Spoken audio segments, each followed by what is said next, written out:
మీరు only views కోసమే YouTube channel start చేస్తే మాత్రం మీ ఛానల్ మానిటైజేషన్ ఈజీగా రిజెక్ట్ అవుతుంది. హాయ్ అండి, ఈ రోజు వీడియో చాలా ఇంపార్టెంట్, ఎస్పెషల్లీ కొత్తగా ఛానల్ స్టార్ట్ చేసిన వాళ్ళకి అండ్ మానిటైజేషన్ అప్లై చేయబోయే వాళ్ళకి. సో నేను లాస్ట్ వీడియోలో చెప్పినట్టు మనం మానిటైజేషన్కి అప్లై చేసినప్పుడు యూట్యూబ్ వాళ్ళు మెయిన్గా 2 పాయింట్స్ చెక్ చేస్తారు. అవేంటి అంటే, ఒకటి ఒరిజినల్ కంటెంటా కాదా అని, ఇంకొకటి ఆథెంటిక్ కంటెంటా కాదా అని. చాలా మందికి మానిటైజేషన్ రిజెక్ట్ అవ్వడానికి యూట్యూబ్ వాళ్ళు చెప్పే మెయిన్ రీజన్ వచ్చేసి ఇన్ఆథెంటిక్ కాంటెంట్. ఈ ఇన్ఆథెంటిక్ కంటెంట్ అంటే ఏంటి తెలవాలి అంటే మనకి 3 కాన్సెప్ట్స్ తెలవాలి అనమాట. ఒకటి లో effort, 2 mass produced, 3 repetitive content. ఈ 3 కాన్సెప్ట్స్ యొక్క కామన్ గోల్ ఒక్కటే. అదేంటి అంటే, మనం అప్లోడ్ చేసే వీడియోస్ చూసే వాళ్ళకి అయితే ఎంటర్టైనింగ్గా ఉండాలి, లేదంటే ఏదైనా ఎడ్యుకేషన్ వాల్యూ యాడ్ చేసేలాగా ఉండాలి. అంతేకాని ఓన్లీ వ్యూస్ కోసం మాత్రమే అయితే అస్సలు ఉండకూడదు. ఫస్ట్ మనం లో ఎఫర్ట్ గురించి మాట్లాడుకుందాం. నా ఛానల్ చెక్ చేయండి అక్క అని అడిగే వాళ్ళల్లో మోస్ట్ కామన్ బిగినర్ మిస్టేక్ ఇదే అనమాట. యూట్యూబ్లో వీడియోస్ పెడితే మనీ వస్తాయని వినగానే, లేదంటే ఎవరిదైనా వీడియో చూడగానే ఫస్ట్ ఏమాత్రం కష్టపడకుండా, ఏమాత్రం క్రియేటివిటీ లేకుండా అప్లోడ్ చేసే వీడియోస్ అన్నీ ఇదే కేటగిరీ కింద వస్తాయన్నమాట. ఇప్పుడు నేను మీకు కొన్ని ఎగ్జాంపుల్స్ ఇస్తాను. ఇప్పుడు రియాక్షన్ వీడియోస్ ఉన్నాయి కదా, ఈ రియాక్షన్ వీడియోస్లో వీళ్ళ ఫేస్ ఎక్కడో కార్నర్లో ఉంటుంది అండ్ పైన ప్లే అయ్యే వీడియో ఎవరిదో ఉంటుంది. ఆ వీడియో అయిపోయేంత వరకు ఇలా కూర్చొని చూస్తూ లాస్ట్లో హిహి అని అవుతారు. అందులో వాళ్ళ ఎఫర్ట్ ఎక్కడుందో చెప్పండి. ఇంకో టైప్ ఉంటారు, కెమెరా ఆన్ చేస్తారు, ఒక మంచి లొకేషన్ కనపడగానే రికార్డ్ చేస్తారు. లేదా వాళ్ళు పొద్దున్నే పూజ చేసుకొని ఉంటారు కదా, అక్కడికి వెళ్ళి ఆ పూజ ఫొటోస్, దీపాలు ఇవన్నీ రికార్డ్ చేసి ఒక మంచి మ్యూజిక్ యాడ్ చేసి పెడతారు. ఏమొస్తుంది చెప్పండి దీనివల్ల చూసే జనాలకి? ఇంకొంతమంది ఉంటారు, ఒక స్టాటిక్ ఇమేజ్ పెట్టి ఏదో ఒక బుక్ నావెలో ముందు పెట్టుకొని అందులో ఉన్నది యాజ్ ఇట్ ఈస్గా లైన్ బై లైన్ చదివేస్తూ ఉంటారు. వాయిస్ ఓవర్ అయితే వాళ్ళదే ఉంటుంది, కానీ ఆ బుక్ మంది కాదు, అందులో ఉన్న స్టోరీ మంది కాదు. సో దానికి మనం ఎడిషనల్గా ఏం వాల్యూ యాడ్ చేయట్లేదు, ఏం విశ్లేషణ ఇవ్వట్లేదు, ఏం యాడ్ చేయట్లేదు, కాబట్టి ఇది ఇన్ఆథెంటిక్ కంటెంట్ కింద వస్తుంది. ఇంకొంతమంది ఉంటారు, వాట్సాప్ ఫ్యామిలీ గ్రూప్ ఉంటుంది, అందులో గుడ్ మార్నింగ్ మెసేజెస్ వస్తుంటాయి, అందులో ఉన్న కొటేషన్స్ బాగుంటాయి అండ్ 10 మందికి రిలేటబుల్గా కూడా ఉంటాయి. మీరు ఆ 10 మందికి వాట్సాప్లోనే షేర్ చేసుకోండి, యూట్యూబ్లో మాత్రం అస్సలు పెట్టకండి. ఒక్కటి గుర్తుపెట్టుకోండి, యూట్యూబ్ మనకి ఊరికేనే డబ్బులు ఇవ్వదు, కష్టపడాలి. నెక్స్ట్ వచ్చేసి mass produce content.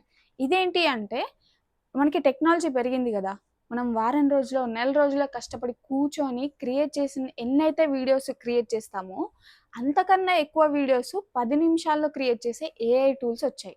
So for example మీకు ఎలా చెప్పొచ్చు అంటే, ఇప్పుడు మనం చాట్‌జీపీటీని ఒక 100 శ్లోకాలు, భగవద్గీత శ్లోకాలు ఇవ్వు, లేదంటే ఒక 100 మోటివేషన్ కొటేషన్స్ ఇవ్వు అని అడిగినప్పుడు అది ఇచ్చేస్తుందనమాట.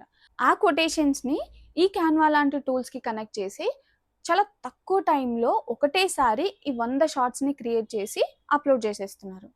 ఇంకొక టైప్ ఏంటి అంటే, చాట్‌జీపీటీని అడిగి ఒక స్టోరీ క్రియేట్ చేయమంటారు. ఆ స్టోరీని తీసుకొని ఒక సాఫ్ట్‌వేర్‌కి ఇచ్చేసి స్టాక్ ఫుటేజ్‌తో ఒక వీడియో జనరేట్ చేసేసి ఆ వీడియోని అప్లోడ్ చేసేస్తున్నారనమాట. సింపుల్ లాజిక్ అండి. తక్కువ టైంలో ఎక్కువ వీడియోస్ జనరేట్ చేసే టూల్స్ ఏవైనా, లేదంటే ఏదైనా టెక్నిక్ అయినా సరే, ఇవన్నీ కూడా మనకి మాస్ ప్రొడ్యూస్ కిందకే వస్తాయి. సో ఇలా చేయడం వల్ల మనకి మానిటైజేషన్ ఇవ్వరు. ఒకవేళ ఇచ్చినా గానీ తర్వాత దాన్ని ఐడెంటిఫై చేసి రిజెక్ట్ చేసేస్తారు. నెక్స్ట్ వచ్చేసి రిపిటేటివ్ కంటెంట్. ఇదేంటి అంటే, మనదేదైనా ఒక వీడియో వైరల్ అయింది అనుకోండి, ఇదేదో బాగుంది కదా అని చెప్పేసి మళ్ళీ అదే వీడియోని రిపీట్‌గా పెట్టడము, లేదంటే నెక్స్ట్ వచ్చే వీడియోస్‌లో మళ్ళీ అదే వీడియోని వాడడము. మనది ఒక 10 వీడియోస్‌కి same background, same layout, same topic, అదే కొంచెం కూడా వేరియేషన్ లేకుండా అదే టాపిక్‌ని మళ్ళీ మళ్ళీ రిపీట్ చేయడం వల్ల ఇవన్నీ కూడా మనకి రిపిటేటివ్ కంటెంట్ కింద వస్తాయన్నమాట. ఫర్ ఎగ్జాంపుల్ ఇప్పుడు క్విజ్ వీడియోస్ ఉంటాయి కదా, అందులో ఇది ఏ కంట్రీ ఫ్లాగ్ గెస్ చేయండి అంటారు. దానికి 4 ఆప్షన్స్ ఇస్తారు. సేమ్ టైమరు, సేమ్ మ్యూజిక్ పెడుతూ ఉంటారు. ఇలా ఎన్ని కంట్రీస్ ఉంటే అన్ని వీడియోస్ చేయొచ్చు అనమాట, జస్ట్ ఫ్లాగ్ చేంజ్ చేస్తూ. ఇవన్నీ కూడా రిపిటేటివ్ కంటెంట్ కింద వస్తాయి. కొన్ని వీడియోస్ గ్రే ఏరియా కింద కూడా పడతాయి. ఈ గ్రే ఏరియా అంటే ఏంటి అంటే, ఏదైనా ఒక వీడియో ఇప్పటి వరకు నేను చెప్పిన ఈ కేటగిరీస్‌లో పక్కాగా పడుతుంది అని గాని, పడదు అని గాని గ్యారంటీ ఏమి ఇవ్వలేమనమాట. ఎందుకంటే యూట్యూబ్ పాలిసీస్ కూడా అంతే జనరలైజ్డ్‌గా ఉన్నాయి. సో, వాళ్ళకి కొంచెం ఏదైనా డౌట్‌ఫుల్‌గా అనిపించినా గానీ ఈజీగా రిజెక్ట్ చేస్తారు. తర్వాత మళ్ళీ మనల్ని అప్పీల్ చేసుకోమని చెప్తారనమాట. సో, ఎందుకు మనకంత హెడ్‌ఏకు? చేసేదేదో ఫస్టే ఒరిజినల్‌గా మన వాయిస్‌తో మంచిగా కంటెంట్ క్రియేట్ చేసుకుంటే సరిపోతుంది గదా! ఇప్పుడు ఒరిజినల్ కంటెంట్ అంటే ఇప్పటి వరకు ఎక్కడా లేనిది మనమే సొంతంగా క్రియేట్ చేసి పెట్టాలి అని గాదు. ఇప్పుడు ఫర్ ఎగ్జాంపుల్ నేనే ఉన్నా. నేను చెప్పే అన్నీ యూట్యూబ్ పాలిసీస్‌లో ఉన్నాయి ఆల్రెడీ. అవి చాలామంది కంటెంట్ క్రియేట్ చేసే వాళ్ళందరూ యూజ్ చేస్తారు. కానీ దాన్ని నేనెలా అర్థం చేసుకుంటున్నాను, ఎలా ఎక్స్‌ప్లెయిన్ చేస్తున్నాను మీకు, ఎలాంటి ఎగ్జాంపుల్స్ యూజ్ చేస్తున్నా, ఎలాంటి వర్డ్స్‌ని పెడుతున్నా, ఎలాంటి ఎడిటింగ్ క్రియేట్ చేసేస్తున్నా అని చెప్పేసి ఇవన్నీ చూసి యూట్యూబ్ అనేది ఇది ఒరిజినల్ కంటెంట్ అని చెప్పేసి ట్రీట్ చేస్తుందనమాట. సో, ఓన్లీ వ్యూస్ కోసమో, అల్గారిథం కోసమో అస్సలు వీడియోస్ చేయకండి. ఆడియన్స్‌ని మైండ్‌లో పెట్టుకొని వీడియోస్ క్రియేట్ చేయండి. వాళ్ళకి నచ్చితే ఆల్గారిథం ఆటోమేటిక్‌గా దాని పని అది చేసుకుంటూ పోతది. మీకు ఇంకా ఏమన్నా డౌట్స్ ఉంటే నాకు కింద కామెంట్ చేయండి. అండ్ వీడియో నచ్చితే లైక్ చేయండి. కుదిరితే హైప్ ఇవ్వండి. సబ్స్క్రైబ్ చేసుకోవడం అస్సలు మర్చిపోవద్దు. బాయ్.